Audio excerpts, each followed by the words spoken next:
Hey guys, in this video we're going to be talking about how to fix elbow pain, specifically golfer's elbow. If you're like many people, you've probably had this for a long time. Maybe it comes and goes, gets worse, gets better when you do a few things, maybe you do some stretching, but how do you actually fix this type of thing? In this video we're going to be going over all of that, and at the end we're going to go through a quick 5-minute routine that you can do at home in order to fix this type of thing. My name is Dr. Drake Riggs. I'm co-founder of Peak Pursuit Performance and Rehab, and today we're gonna be talking about how to fix golfer's elbow. So when people have elbow pain, it can happen in multiple regions of the elbow. But what today we're talking about is golfer's elbow. That's talking about pain on the inside of the elbow. So if you feel where your funny bone is, usually it's pain right around that area. Common PT exercises for this is stretching your forearms, maybe some light resistance band curls, or even light flexion and extension at the wrist in order to try and get some strength here, but you only have light dumbbells. So these are a lot of the common exercises you get, but why don't these work? One of the main things you want to consider when talking about this type of elbow pain is the region specifically around the elbow, which is what we're talking about here. This is actually where a tendon exists versus where muscles exist. So if you look at your forearm, this part, so this big large part in the middle, that's all muscle. Tendon is down here, and then tendon comes up here into your fingers. So why is that important? It's important because you have to consider that the muscle can get trained a little bit different than the tendon. And if we only are thinking about it from a muscle standpoint and trying to get a pump here, oftentimes that doesn't give enough stimulus down here to the tendon to actually get a change. So for those of you that had this for a long time, that could be the reason why you've had it for a long time and it hasn't gotten better, even though you've done stuff for it. That meaning that you need to crank up the intensity of your exercise in order to get changes at the tendon.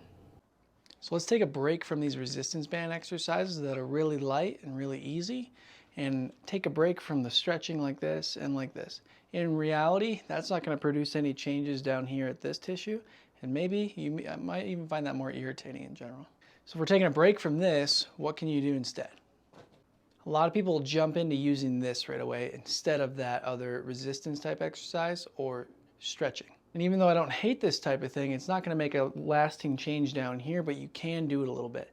So if you are going to do this type of thing, such as self-massage, let me show you how to do it. So a lot of people, since it hurts right here, they want to actually massage right here, which is where the tendon is, like we discussed before. In reality, the tendon won't respond that well if we push on it. If anything, it gets a little bit more irritated. So if you are going to do some self-massage, this is how you should do it. You should do it on the muscle belly itself. So the muscles of the forearm exist kind of in this middle area. There's tendons down here going up into the hands, and then there's a tendon down here. If you're going to massage, you should probably just stick to that middle area, and don't do it for that long. You don't need to. So if we're not going to stretch it, we're not going to use resistance bands, and massaging maybe a little bit, but it's really not worth your time. What can we do? And the answer is high effort or high intensity strength training, targeting this tendon and these muscles here. So let's go over a quick routine that you can be done in less than 5 minutes.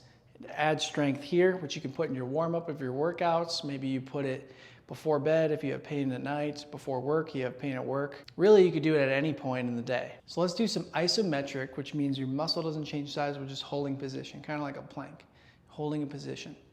So what we're gonna do is actually have a heavy dumbbell. So this is heavy relative for me, 25. Notice how we're not using 2-pound curls. I'm trying to get enough load at the tendon to make a change. So what we can do is really simple, just holding in either a flexion like this in neutral at the wrist, or extension, trying to keep neutral at the wrist. So I like to keep the wrist in neutral during this stuff because it's a little less provocative at the wrist. So I don't like coming all the way up in here. I don't like loading it heavy here. So here's an example. Coming here, so I'm helping myself there with my other hand, and then I'm gonna hold this position. Again, hitting this part here, and then I'm trying to load this tendon at the elbow. So that's using these muscles here, and I'm resisting this from gravity, trying to pull it down. So in terms of dosing or how much you should do of this, I think maybe 10, 15-second holds in that position. Try a few reps of that during a set, and then do a few sets of that. That's why it can be done in less than 5 minutes. So I'm gonna set up another cool tool that we can use to target that tendon as well, and hopefully alleviate a lot of those golfer elbow symptoms you have. So with a loading pin, I'm gonna just add weight on top of it, and then I'm using this here, which is called a wrist wrench, basically a tube with some webbing on it that we can twist.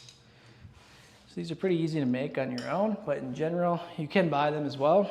What we can do here is either roll it down like this, target the wrist that way, or we can roll it into extension like this, right? So what I'm going to do to target that inside tendon of the elbow, the golfer elbow, is I'm going to twist it to the inside, right? So when I pick this up, which is hard, the webbing's trying to pull me down, right?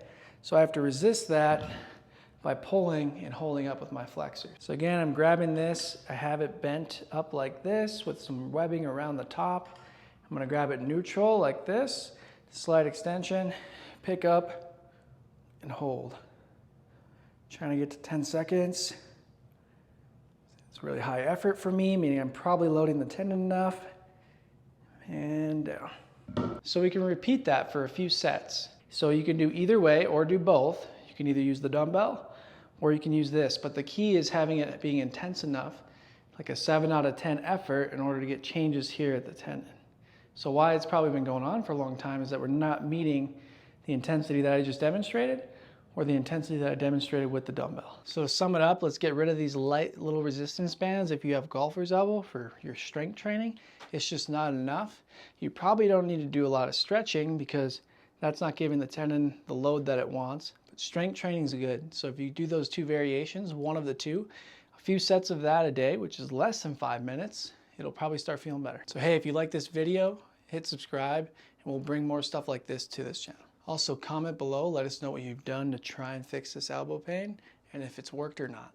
Otherwise, if you're somebody that also has tight hips along with their elbow pain, check out this full mobility routine that we uploaded a couple months ago. Otherwise, thanks for watching again and we'll see you in the next one.